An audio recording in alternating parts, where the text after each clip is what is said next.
Yo soy Javier Francisco Ortiz, soy psicólogo y soy sexólogo. Yo soy Anandi, Adriana Ramírez, también psicóloga. Esta tarde vamos a compartir un rato muy bonito acerca de una relación fragmentada que vivenciamos hoy, la espiritualidad por un lado y el placer por otro. Y la gran pregunta que nos hacemos es, ¿dónde se originó esa fragmentación? ¿Dónde está la clave? Porque al comprenderlo quizá se nos abre un poco la percepción también para saber qué podemos hacer al respecto si queremos reunificar estas dimensiones para tener una vida más plena. Este tema lo escogimos porque en nuestra consulta hemos estado viendo, hay una crisis relacional que tal vez nunca se había visto en nuestra civilización, en donde las buenas relaciones están durando un máximo de 10 años y la mayor parte de las relaciones están durando entre 3 y 4 años, que es más o menos lo que dura la etapa del enamoramiento. Esos rompimientos no son malos en sí, lo malo es la forma en que están terminando, porque hace que la persona que amábamos se convierta muchas veces en una persona que odiamos o en un enemigo, en una enemiga, y eso es quizá, desde nuestro punto de vista, uno de los problemas más grandes de la civilización actual. ¿Qué es lo que hemos encontrado en consulta? Uno de los 5 obstáculos manifiestos de esta crisis vincular es el tema de la desaparición del deseo o la aparición de una discrepancia sexual fuerte. Lo que hemos descubierto a través de estos años es que atrás de esa dificultad no está solo la falta de una adecuada educación sexual, sino que hay un tema de valores. Hay un tema de valores que se afinca en la relación entre sexualidad y espiritualidad. Seguimos recibiendo personas profesionales, jóvenes, no necesariamente personas religiosas, que siguen mostrando grandes dificultades para disfrutar de su propio placer, para hablar de temas de sexualidad, por ejemplo, de autoerotismo, sin culpa, sin vergüenza, de forma natural. Y todo esto nos lleva a entender que dentro de nuestro inconsciente colectivo todavía cargamos con una determinada moral sexual, con un conjunto de valores que vamos a explorar dónde se originan en este ratito. Por supuesto que si hablamos de espiritualidad y placer, la primera pregunta que tenemos es, bueno, ¿qué es espiritualidad? Porque naturalmente no todas las culturas a lo largo de la historia de la humanidad han vivido, han entendido la espiritualidad como quienes estamos aquí la entendemos hoy día. Por ejemplo, si nos remontamos a la Grecia antigua, como una de las cunas del pensamiento occidental moderno, los griegos no tenían esta palabra dentro de su léxico, no existía tal cual la palabra. Sin embargo, sí existía una noción del florecimiento humano, de que el ser humano pudiera desarrollarse plenamente, potenciando todas sus fortalezas, sus dones, a través de lo que ellos denominaban la virtud y la sabiduría. Y esa era la gran meta, lograr cómo hacer para que las personas florecieran. Esa era su vivencia de lo que entenderíamos como espiritualidad. Eso que ellos llamaban arete tenía un vínculo muy profundo con lo que podemos llamar actualmente en nuestra civilización autoconocimiento. Y es ahí en donde encontramos la primera relación en la sociedad griega con respecto a la sexualidad. Lo que Sócrates, Platón, Aristóteles decían es que la sexualidad se tenía que vivir con autoconocimiento y dentro del concepto de lo que ellos llamaban virtud. No tenían una visión negativa de la sexualidad, lo que tenían era una visión de que la sexualidad se tenía que vivir de una forma correcta y adecuada para el desarrollo máximo del potencial humano. El auge de la civilización griega, para ubicarnos un poco en el tiempo, está más o menos entre los 480 y los 350, 320 a.C. Entonces, a grandes rasgos, ahí brincando un poco en la historia, el siguiente gran movimiento es el surgimiento del cristianismo en este tema que nos encuentra aquí. ¿Por qué? Bueno, porque cuando surge la religión, ahora sí como la entendemos hoy día, hay un cambio en la pregunta. En vez de preguntarnos cómo podemos lograr que el ser humano florezca, la pregunta que viene ahora a reinar es ¿cómo debe comportarse un buen creyente para estar cerca de Dios? Entonces ahí vemos en esa misma pregunta que ya hay un llamado a una conducta, para lo cual claramente se establecerían valores, pautas de conducta, de comportamiento, y ahí se comienza a instaurar una moral sexual. Ahora bien, ese tema de mi relación con Dios dentro de la tradición católica se liga obligatoriamente con el tema del pecado. Es decir, el pecado me separa de mi unión con la divinidad. Es aquí a donde surge el concepto de espiritualidad, como lo conocemos, ¿verdad? Dejarse guiar por el espíritu en vez o en contraposición de dejarse guiar por las carnes o por el deseo. Aparece por primera vez en la tradición occidental que estamos analizando una división tajante entre lo que el ser humano debiera llegar a ser y el papel de la sexualidad en nuestras vidas. Se entabla el concepto de pecado y obviamente se relaciona de forma directa con el tema del manejo de la sexualidad, y por primera vez comienza a verse la sexualidad como algo que nos puede alejar de la espiritualidad. El cisma entre el placer y la espiritualidad surge con el nacimiento de la Iglesia Católica, aunque aquí estamos haciendo generalizaciones. La historia es mucho más compleja, pero tenemos que simplificarla para poder hacer esta historia y este trabajo en el transcurso de una hora.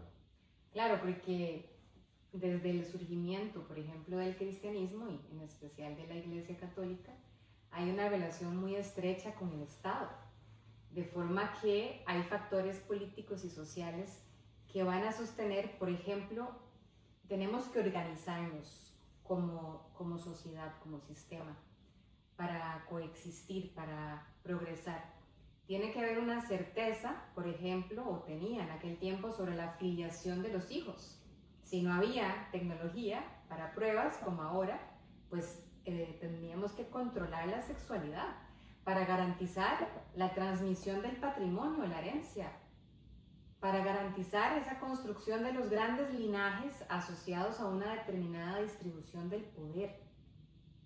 De forma que trasciende el factor únicamente religioso y también se ancla ese cisma, esa fragmentación en esta organización social a la que llegamos. De tal modo que la regulación del placer, como nos acaba de explicar Anandi, siempre ha estado relacionado no solo con temas religiosos, sino económicos, sociales y de muchos otros tipos, ¿verdad? Sí, en este caso lo que eso va a generar es que en esa fragmentación el placer va a ser reservado o va a ser más bien eliminado de la ecuación y la sexualidad va a ser reservada para la reproducción. Se declara que el papel de la sexualidad es exclusivamente reproductivo y esto trae consecuencias tremendas para la humanidad, porque lo que pasa es que, como estamos en esos momentos en una sociedad que es patriarcal, la mayor parte de la restricción sexual comienza a dirigirse desde ese entonces hacia las mujeres. Es decir, ¿cuál es la lógica de esto? Bueno, hay dos razones que se han establecido. Una es que ella es la que queda embarazada Y necesitamos saber, ya sabemos quién es la madre, pero necesitamos saber quién es el padre. Esa es una. Y la otra, que ha sido sostenida de forma científica solo por una mujer muy valiente, por Elaine Morgan, una antropóloga, es que desde los inicios del nacimiento del Homo sapiens, como la mujer tiene un potencial sexual mucho mayor que el del hombre, hubo necesidad de reprimir más a la mujer que al hombre. Pues, ¿qué pasa? La educación sexual, por ejemplo, que se ofrece, se ha reservado casi que para prevenir embarazos, para prevenir infecciones de transmisión sexual. ¿Cómo ha sido esa educación sexual en torno Bueno, a eso? esa pregunta es interesantísima. Aparece la Iglesia Católica, viene la Edad Media, que son casi 1000 años de dominio absoluto, ¿verdad? Viene el Renacimiento, en donde se comienza a retomar a los griegos, por eso se le dice el Renacimiento. Y en el siglo XVII, en la misma época, en la época de Jacobo Rousseau, en la misma época en que aparece la sexualidad como algo separado y distinto del resto del comportamiento, aparece la educación oficial, es decir, es hasta ese momento que el Estado dice, vamos a educar a la gente, pero ¿quiénes van a educar? A los hombres. Se comienzan a desarrollar las primeras escuelas y surge un documento del doctor Tissot, que es el que cambia nuestras vidas. Es un documento en donde él explica las terribles consecuencias de lo que en ese entonces se llamaba el onanismo, que es lo que posteriormente se llama la masturbación y ahora llamamos el autoerotismo. Y él llega a la conclusión, supuestamente de forma científica, de que el onanismo provocaba problemas mentales, locura, enfermedad y en muchos casos hasta muerte prematura. ¿Okay? Entonces, ¿qué ocurre? Comienzan a buscar a los muchachos, se cree que estamos en una epidemia de masturbación, que todo el mundo va a terminar mudo, tartamudo, loco, ciego, y se ve eso como un problema gravísimo, y se plantean 3 soluciones. Alemania plantea lo que en sociología llamamos la estrategia del terror. Asustar a los muchachos. Yo tuve en mis manos la descripción del primer curso que existió de educación sexual, incluía visitas a la morgue, en donde había una piscina con los muertos flotando, y ellos llegaron a decir que eso era producto de la sexualidad. No quisieron decir que era del autoerotismo o la masturbación, lo que llamaban el onanismo, para que los muchachos no se preguntaran qué era eso. En Francia, que seguían las ideas de Rousseau, se entabla la estrategia del silencio. Le ponen hojas de parra a los genitales en las estatuas y por primera vez se inventa que los niños los traía la cigüeña. En Inglaterra, poquito después, comienza a surgir la burguesía, el primer capitalismo, y lo que se hace es entablar la estrategia del pudor. ¿Cuál era la estrategia?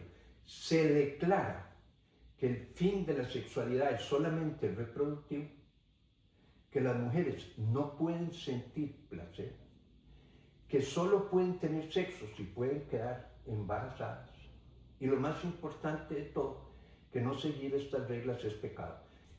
Y se declara que las mujeres que tienen orgasmo son enfermas, son ninfómanas y que tienen que ser operadas. Claro, qué interesante, porque retomando un poco las ideas, entonces la educación sexual que se entabla está basada en el silencio, en la vergüenza o en el miedo. Y yo creo que si nos preguntamos muy sinceramente, si hacemos en retrospectiva una visión de nuestra formación y de nuestra crianza en esta cultura costarricense, muy posiblemente nos sintamos identificados o identificadas con algo de esto. Todo eso sucede y en los 70 y en los 80 viene la famosa revolución sexual como una respuesta ante la guerra de Vietnam.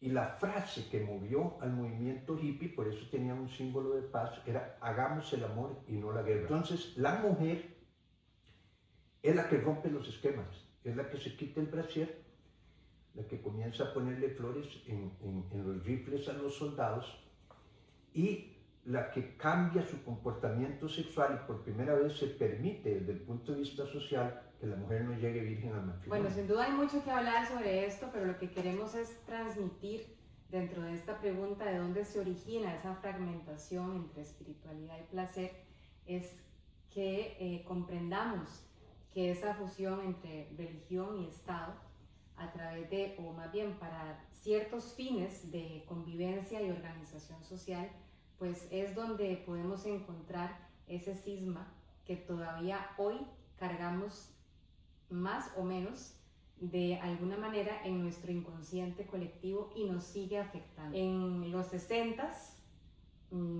después de la posguerra, la aparición de la época hippie, la promesa de Estados Unidos como tierra de la libertad, pues comienzan a migrar una serie de referentes de tradiciones orientales, comienzan a establecerse en las diferentes costas de los Estados Unidos y en principio traen unas ideas que se hacen sentir, se perciben menos dogmáticas, más abiertas, y comienzan a tener lugar en esta contracultura que se gesta en los 70s y en los 80 en justamente pues este país del norte.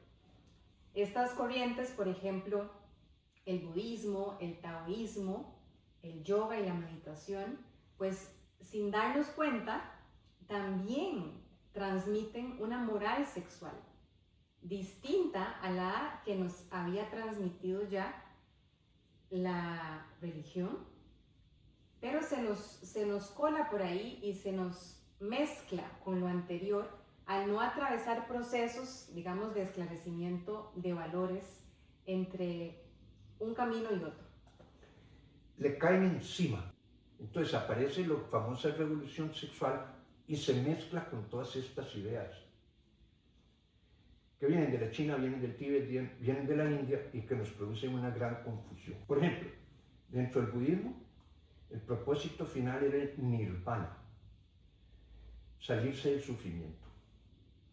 Y para salirse del sufrimiento no era que estaban contra el sexo, estaban en contra del apego.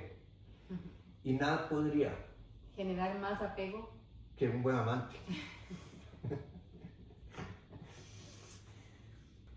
Las yogas tenían como fin último la liberación, moksha, la liberación, salirse del ciclo de las reencarnaciones. Y para eso habían dos cosas que eran necesarias. Por un lado, el apego era un peligro, y por lo tanto la sexualidad, y por otro lado había que despertar Kundalini. Y se suponía que Kundalini es la energía genital no canalizada hacia los genitales. De tal modo que si usted tenía una sexualidad satisfactoria, iba a ser menos posible que Kundalini despertara. El taoísmo era diferente. La vida espiritual era acomodarse al máximo al Tao, a la naturaleza de la vida, y muchas de las escuelas taoístas lo que buscaban era la longevidad.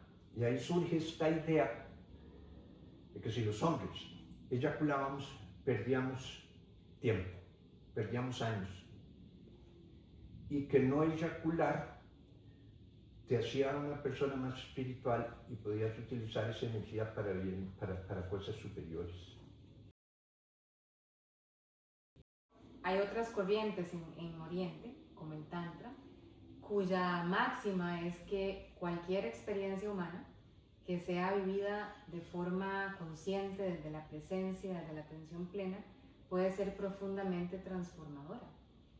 Y dentro del Tantra, si bien hay diferentes corrientes y escuelas, algunas que introdujeron la sexualidad genital, otras que no, otras en el camino del medio una sexualidad transgenital, pues sí, lo que postulaban es que la vivencia desde esa presencia de la sexualidad era una puerta tremendamente poderosa hacia la apertura de estados de conciencia expandidos.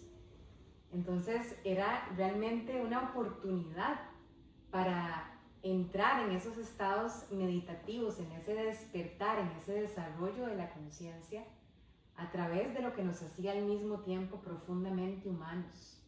porque el Tantra siempre tiene esa noción de atravesar, nunca de evadir, sino de atravesar, atravesarlo todo con presencia. Es una revolución filosófica absoluta. Yo sé que hay muchas escuelas de Tantra, comparten varias cosas. La primera es que la espiritualidad no está ni aparte de la vida normal, ni se antepone al cuerpo. Esa es la primera. Que el desarrollo de lo máximo que puede alcanzar un ser humano, no digamos espiritualidad porque es un etnocentrismo, lo abarca todo y que lo más importante es la presencia. Entonces, el tantrismo lo que presenta es una opción muy interesante. Buscan específicamente utilizar el placer como camino al desarrollo de la presencia. Son los primeros en darse cuenta que la experiencia sexual vivida en presencia es el camino más rápido y efectivo que existe para despertar a una persona. El concepto que tenían de una persona despierta es una persona que en el transcurso de su vida vive observando desde adentro, que no se identifica con lo que ocurre y que más bien es la esencia observando la existencia. Y todas estas ideas, estos caminos llegan a Occidente, se mezclan con ese inconsciente colectivo más religioso y se nos hace claramente un enredo en la cabeza. Y todavía más hoy con la cantidad de información y desinformación que hay en redes sociales, que entremezclan muchas veces estas ideas sin conocer profundamente el contexto cultural y las metas en las que cada una de estas tradiciones sostenía sus principios y sus prácticas. De modo que comenzamos a mezclar técnicas, comenzamos a mezclar valores sin tener una visión clara de lo que estaba pasando y nunca hicimos ni un esclarecimiento de valores ni una educación sexual adecuada. Un desastre. Apareció la revolución sexual y el resultado fue lo que estamos viviendo en el consultorio. Parejas que no logran seguirse amando porque desaparece el deseo. Y al fin y al cabo todo este pequeño contexto histórico lo que busca es pues darnos una base para entender que más allá de nuestra conciencia individual, somos seres sistémicos, somos seres sociales y lo entendamos o no, pues esa organización social y ese inconsciente colectivo nos afecta más de lo que nos damos cuenta.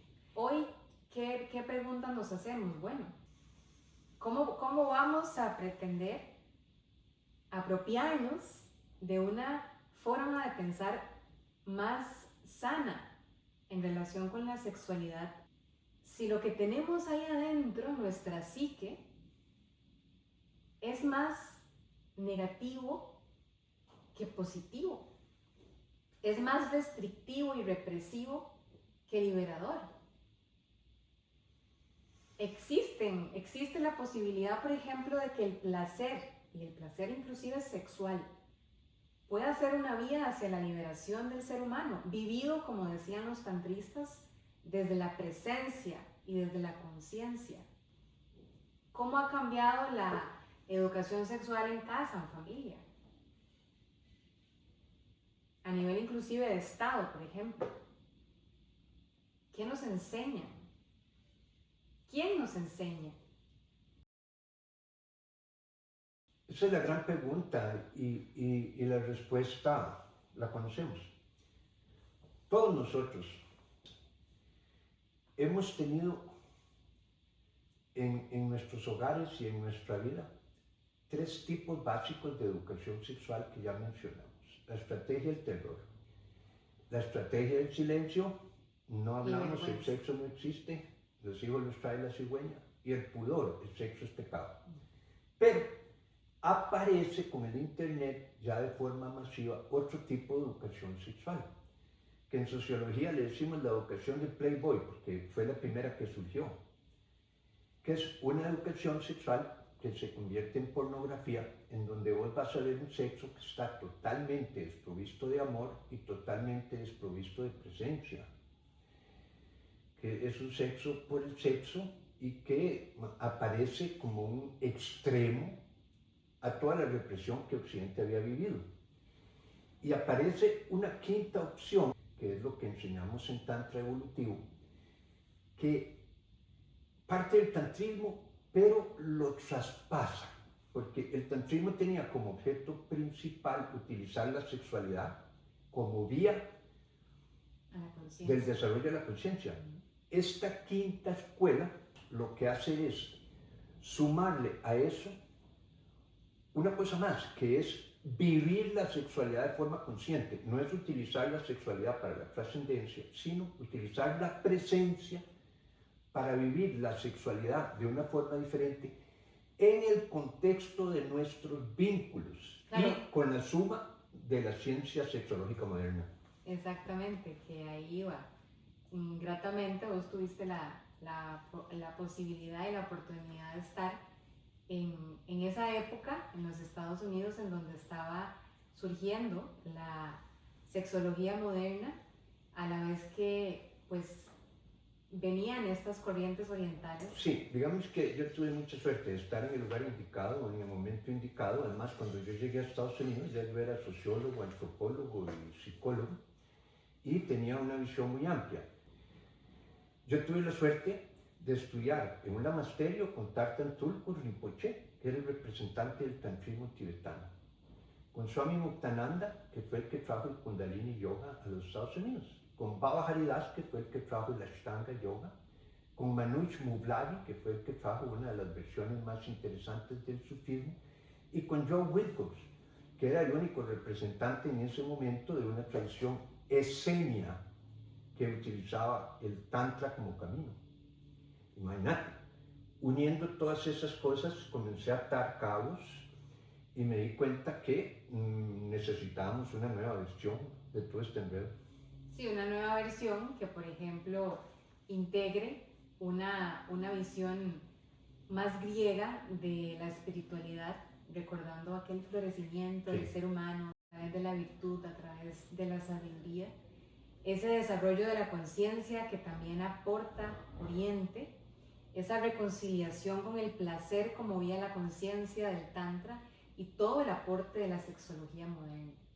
De forma que podemos entender de una manera secular la espiritualidad como una vivencia armónica del individuo, tanto consigo mismo como con todo lo que le rodea, con la totalidad de la vida.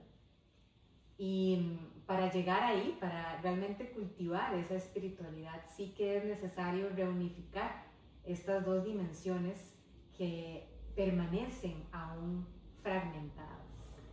¿Qué se necesita? Primero, esclarecimiento de valores, que es lo que estamos haciendo aquí, lo que vamos a profundizar en un taller. ¿Qué significa eso? Porque es un concepto un poco técnico. Bueno, tenemos que tomar conciencia. ¿Cuál es nuestra forma de pensar? Porque muchas veces vivimos la sexualidad algo desconectadas.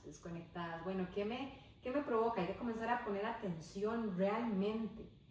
¿Cómo vivo yo mi sexualidad? ¿Qué pienso? ¿Qué juicios hago cuando, por ejemplo, escucho a alguien hablar, contar alguna historia que tiene una moral sexual distinta a la mía? ¿Cómo le juzgo? ¿Cómo me juzgo? Todas esas tomas de conciencia nos van permitiendo revelar, porque eso está muy profundo en la mente humana, cuáles son mis valores, qué es lo que a través de mis ancestros y mi familia se me coló a mí por ahí desde los primeros años de vida. Pero la toma de conciencia es necesaria, pero no suficiente. Hay que atravesar un proceso en algún programa, en terapia, de alguna manera, que me permita que el cambio de pensamiento baje al cuerpo emocional, que me permita realmente sentirme de otra manera a la hora de explorar la sexualidad, a la hora de traspasar de forma segura, elegida y con consentimiento mis propios límites, que me permita comportarme de otra manera, siempre en función de esa plenitud humana, porque la sexualidad nos es tremendamente natural, pero no la vivimos de esa manera. ¿Qué está diciendo Nandi? Primero, esclarecimiento de valores, pertenece al cuerpo mental. Después, la parte emocional va bajando. Tienes que bajarla un poco más todavía al cuerpo. Y entonces lo que se requiere es lo que llamamos modificación de actitudes. La actitud es una predisposición a la acción.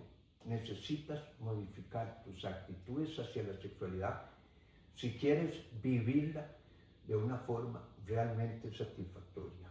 ¿Okay? Después de eso, ¿qué necesitas?